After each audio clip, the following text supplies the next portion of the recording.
Welcome to Mantel Farm.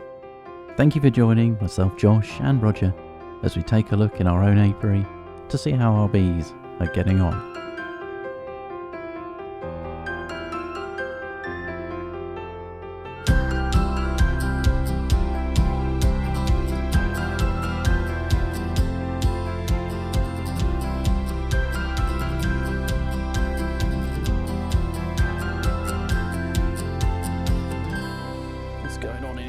Anything much? Yeah, a few bees. Right. Still working on the fondant. It looks as though they're actually starting to expand the brood nest here a little bit. Again, we have a big patch of stores on that side, all crystallised, and that side is fresh nectar, pollen, old sugary stores, all sorts. So there's sealed brood and larvae and a newly emerged bee which just died into us there. Yes. So, they're gradually sort of picking up a bit. Several newly emerged bees on that one. Grubs are all nice pearly colour. Yep. Nice and white. Oh, it's not too bad. Any eggs though? There's a couple on that. Oh dear.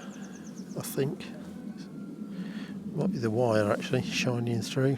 Ah. Oh no, there's a couple of eggs in there. And that sort of area there. Oh yeah. I wonder if we can see them there. But this is the outside of the brood nest, so I suppose there might be more on the other side of the frame. Yes. Turn it round. More newly emerged bees. There's the queen, not very big. Oh yes. Probably never going to be up to much because she just isn't big enough. Yeah. It does restrict the amount of egg laying she can do because a small queen doesn't have the full complement of ovaries or over what are they? Ovules, the tubes that the eggs come down. Ovules, yeah. A well-grown queen, a big queen will have, I think it's a couple of thousand or something like that, and a smaller queen will proportionately have a lot less. But I mean that would explain partly why there's not seeing much expansion. I mean there's healthy larvae around there. This is the next frame. This is frame number 7. Again, we've got a bit of ball brood in the middle. Don't really know why. Oh yeah, I noticed that on a couple of mine actually. Is it a symptom of anything, or is it? Do you think it's? It can be a symptom of wax moths, because the wax moth grub silkworm type thing come out. The wax moth larvae sort of tunnel between the larval bee and the capping on the cell, right? And then sometimes the bees remove the capping, and sometimes they even chase the wax moth grub away. But sometimes they just remove the capping. But yeah, we got sort of lots of different size larvae in this area. But as I say, a small queen isn't going to lay a huge number of eggs. Yeah. In a day. So I think basically we're going to keep this one going as it is until we can get another queen. Basically a bigger queen. I mean, there's nothing wrong with their temperament. They're obviously quite pleasant and amiable, and they're doing all the right stuff, but there aren't enough of them. Anyway, there we go. Right, roof off. Placed on the stand beside. I mean, personally, I tend not to use dummy boards in my hives because I would frankly rather have another frame of bees. But many people feel that if you fill your box with brood, you roll bees when you pull the first frame out. So the answer to that is not to pull the first frame out, because usually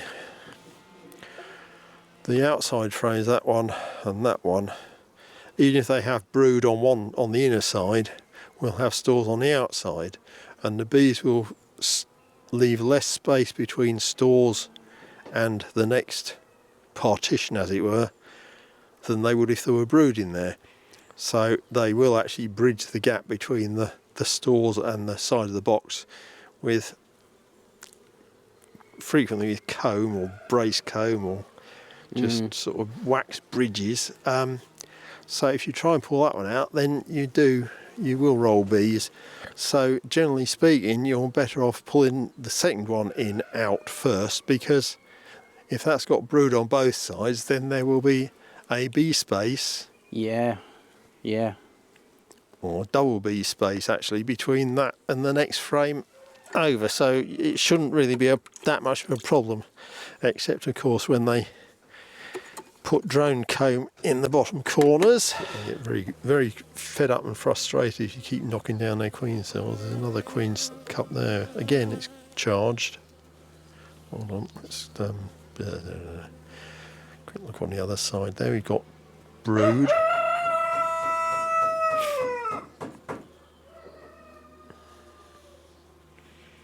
Quite a large patch of brood on that side. It's all larvae, I think. Probably some eggs at the outside. Can't see. But there's larvae out there, across there, down there, and older larvae up here, and a sealed cell there.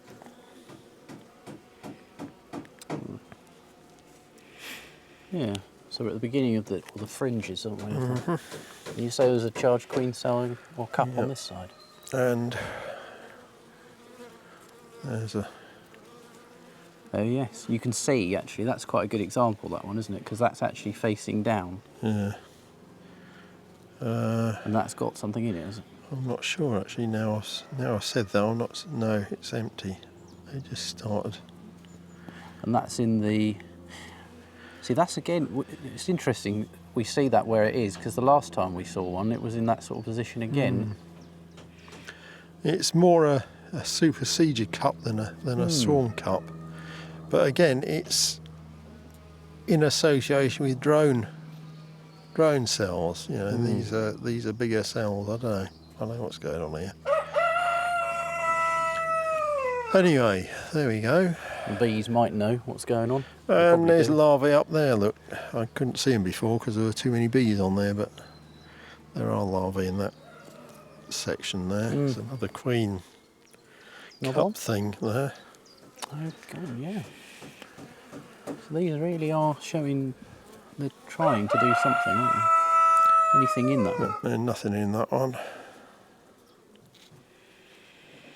Different colour, newer wax, cleaner wax. They do recycle wax. You know, they do nibble bits of old black wax and incorporate it into other comb.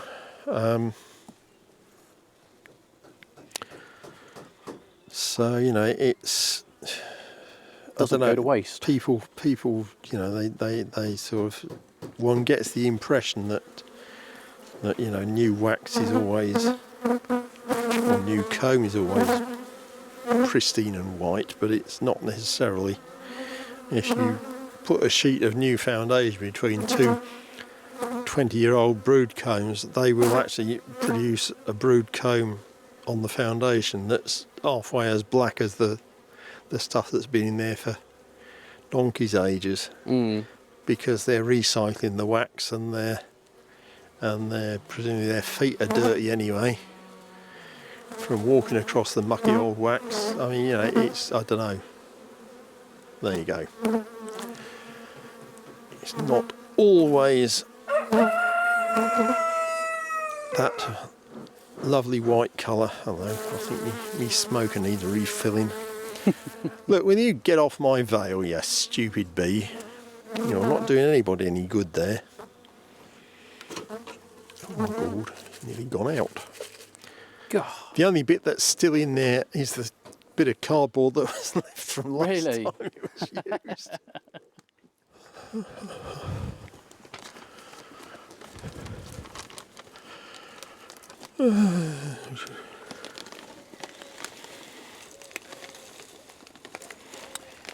You've been eating those monkey nuts again, Roger? Yep. It's a nervous tick. It's what I do when I'm watching the telly. And sometimes I have grapes as well. There was a little bit, yeah. There's evidence.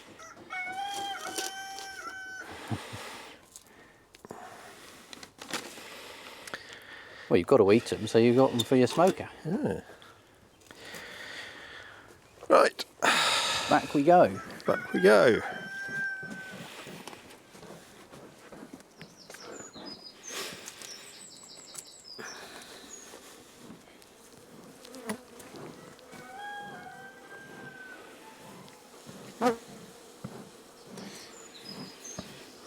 These guys don't seem too happy, do they? Well, it's not very warm, is it? Oh, To be yeah, fair. that's true, yes, yeah. And these are a bit more temperamental than the other ones anyway.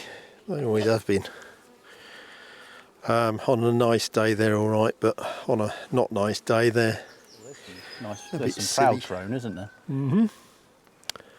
Yep. Very, very prominently, evidently drone.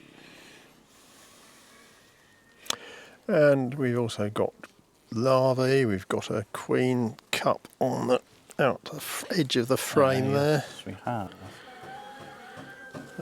That's more the typical swarm cup position. Don't think there's anything in there. This here is drone comb they're building around the Wide, outer you can see edges. it, can't you? It's definitely This bigger is cells, aren't they? Yeah, this is the sort of thing that they do. If they have gaps around the lower edges of the frames and in the bottom corners, that's where they will build drone comb. Also, if you give them,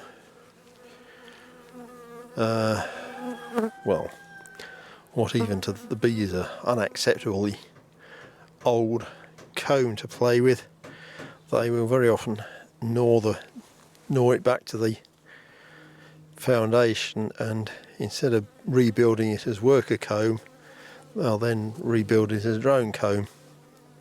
So here we have another queen cell. Again in the downward position as well. Again you in can the see. on the outside of the brood, and nothing in that one either. But you know, it's more the typical swarmy queen position. If you do things, if the bees are lively, if you do things a bit slower, then They tend to be they a lot better. tend to calm down a bit, or they're not excited by your movements. Whereas if you start rushing because they're grumpy as hell, Just then exacerbates the situation. it just makes things worse. And you only really need a couple buzzing around your veil to attract others to start doing the same. So when you know, I mean, occasionally if they're too much, then I will just stand back, and if they follow me, I'll swat them. We've got one, We've got a queen cell on here. another one, haven't we? Because obviously, you know, even in this colony here, One's got something in it, I think. it's not all the bees in the colony that are attacking you, it's just one or two. And if you can nip it in the bud, then it doesn't get any worse, because you're killing off the naughty ones. There's actually nothing in there at all. In fact, it's just a Oh, is it just the wax? wax cup. Right. So what's that on the... just here, Roger? Is that an attempt at something, or is that just drone? Instead of one here. I think that's just drone. And there's the queen. At the bottom of the frame, as it were, down there. Wandering about, looking for an egg, a cell to put an egg in. Oh, yes. She's not too bad looking, is she? No. And we've got a queen cup just starting on that edge over there. Right on the edge, is it? Yeah. Oh, yeah. Again, nothing in it. I mean, they're not actually polished up, so you know they're just messing about at the moment.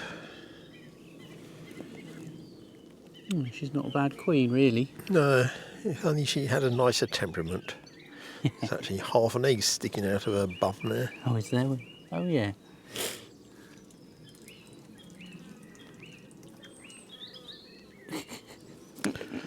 Right, put that one back in.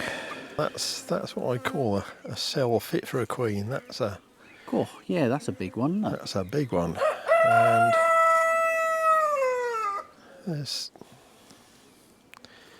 there's royal jelly in the bottom there, but I think what's happened is that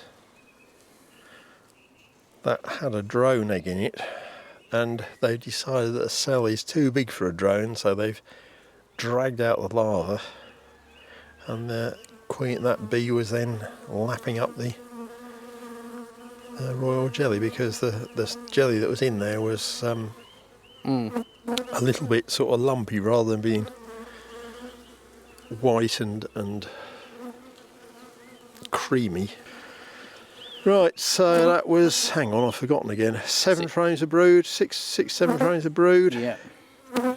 And we're now back to the front of the hive. All the frames are more or less together. So we put the dummy board in last. Again, pushing it down carefully so that it engages with the spacing lugs. And then we use that as an end board and lever all the frames back with the hive tools so that they're all crammed right up against each other, so they're spaced correctly. And there is now a space along the front.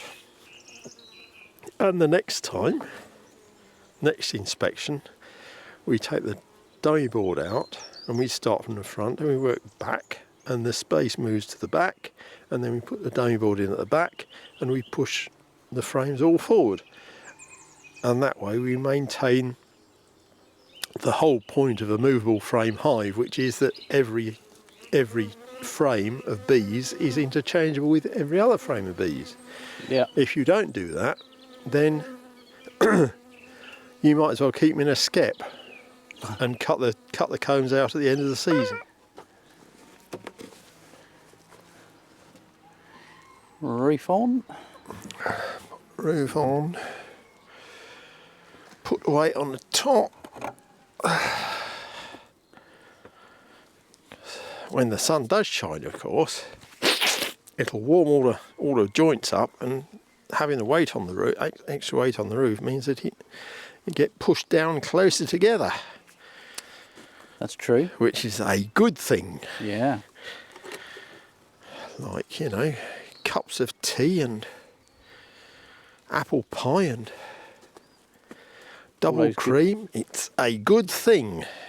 Just because it's bad for you doesn't make it a bad thing. Right, and on there we've got well, it's been out for a while now anyway, but I can't really see a lot of untoward stuff. We didn't see a lot of untoward stuff in the hive either. There's, you know. Well, looking generally, we didn't see any ball brood or anything, did we? No, we didn't see any varroa in there. We didn't see any deformed wings or They're any of generally the quite horrible good. stuff.